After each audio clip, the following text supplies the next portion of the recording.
కడప నియోజకవర్గం ప్రజలందరికీ కూడా నా హృదయపూర్వక నమస్కారాలు తెలియజేసుకుంటున్నాను. ఈరోజు ఫిబ్రవరి 3వ తేదీ 2024 సంవత్సరం. ఈసారి ఈ 2024 సంవత్సరంలో జరగబోయేటువంటి జనరల్ ఎలక్షన్స్లో కడప నియోజకవర్గం నుండి ఇండిపెండెంట్ ఎమ్మెల్యే అభ్యర్థిగా పోటీ చేస్తున్నాను.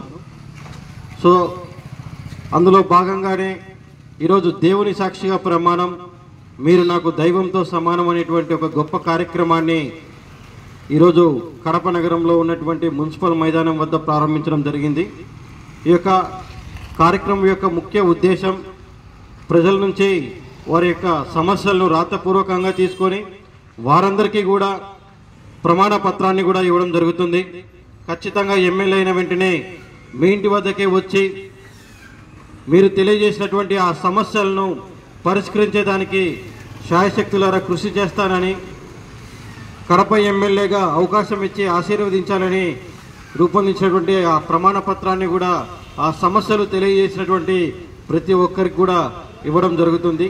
సో దయచేసి ఎవరైనా సరే మీరు ఎదుర్కొంటున్నటువంటి సమస్యలు నియోజకవర్గ పరిధిలో ఏమైనా ఉన్నా కూడా ఈ వేదిక వద్దకు వచ్చి మీ సమస్యలను తెలియజేసి ఈ యొక్క కార్యక్రమాన్ని విజయవంతం చేయవలసిందిగా కోరుతూ ఉన్నాము. 16 సంవత్సరాల పాటు రక్తదాన ఉద్యమం చేశాము. ఆ యొక్క రక్తదాన ఉద్యమాన్ని ఒక మహాయజ్ఞంలాగా చేసి లక్షలాది మంది ప్రాణాలు ఈ 2 తెలుగు రాష్ట్రాల్లో కూడా కాపాడే దాంట్లో భాగస్వాములు అయ్యాము.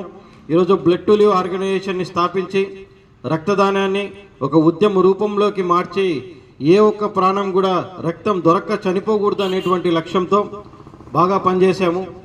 ఆ సేవలను మరింత విస్తరించాలన్నా, రక్తదాన ఉద్యమం మరింత బలపడాలన్నా, రాబోయేటువంటి రక్త కొరతను అధిగమించాలన్నా బలమైనటువంటి చట్టాలు చేయాలా, ప్రజల ఆరోగ్యాన్ని పరిరక్షించేటువంటి ఎన్నో కార్యక్రమాలు రూపొందించాల్సినటువంటి అవసరం ఉంది.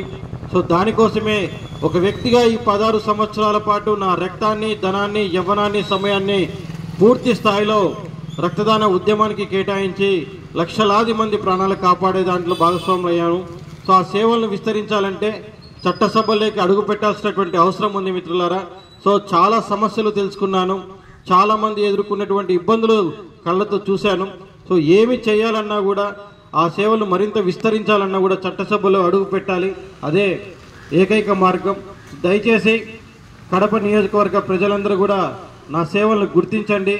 మీకు మరింత సాయపడేదానికి, సేవ చేసేదానికి కడప ఎమ్మెల్యేగా నన్ను గెలిపించి నాకు అవకాశం కల్పించాలని కూడా మనస్ఫూర్తిగా కోరుకుంటున్నాను.